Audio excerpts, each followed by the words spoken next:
There's a push for a behaviour curriculum in all Australian schools to help deal with increasing disruptions in classrooms. The Education and Employment References Committee arguing that the syllabus would slot into the timetable just like English, maths or science, and would be for students from pre-primary to year 10. Parenting expert Di Wilcox is here to break this one down for us. Hello, Di. Hello, Mon. How's it got to this? Why don't students know how to behave in the classroom? Well, unfortunately, there's been a significant increase in the level of disruption happening in classrooms across Australia.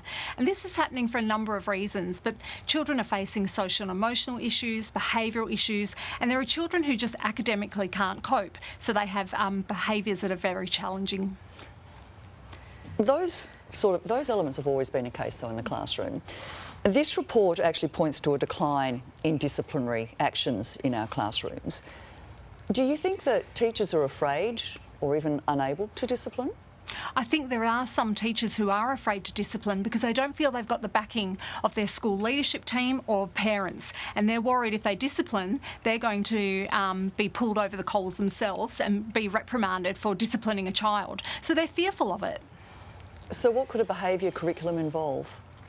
So just like English or maths, what it would involve is children from the first year of school all the way through to year 10 being taught processes and routines for success in the classroom. So children will be taught how to work independently, in a group, how to work as a whole class, but they'll also be taught abstract concepts such as respect and responsibility and what it means and how you behave using these things. Can you see this actually happening in Australian classrooms?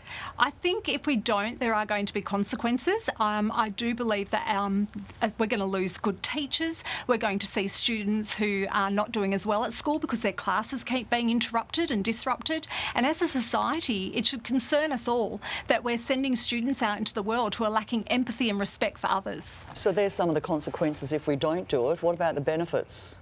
Look, the benefit of doing it will allow a school to have consistency across the board. So a teacher's not being left to deal with this disruption on their own. They're getting the support they need. I think what we do have to watch is that we're looking at a rather simple solution for a complex problem. And when it comes to behaviours, we actually need to be teaching children some social and emotional skills such as how to communicate effectively with others, how to manage our big emotions, how to have empathy and kindness. We can't change behaviours unless we also work with that social and emotional element. Should the behaviour of a few influence all, though? Unfortunately, it only takes one child to disrupt an entire class and create havoc for a teacher. What I'm hoping with a behaviour curriculum is that teachers will be taught how to identify what is causing some of these challenging behaviours so we can get the support that a child needs. We have a few viewer comments on this. Dylan Goldsmith writes, "What we need is better pay for teachers and a better teacher to student ratio. One teacher for 35 to 40 students is absolutely stupid. Teachers can be under the pump, Di. Should teaching behaviour rest with them, really? I mean, shouldn't it start at home?" Teachers really are under the pump, and I 100% agree it should start at home. But the reality is it's not in every case. And so teachers are being faced with children who are coming to school with this lack of knowledge of how to show respect for others, and they're having to teach it. And for this reason, we should be giving our teachers more respect, more support. And yeah, it's greater pay. But for teachers, I think what they need to remember is that they are, for some of these children, the only positive adult role model in this child's world. And, don't take that for granted. Could more education be given to parents? Absolutely. I'd love to see more parenting workshops available to parents, more parenting resources, because some parents they're not sure what to do. And sometimes that's a generational thing, right? You can't be what you can't see. So I would love to see parenting workshops happening in high school and giving our children these life skills in high school.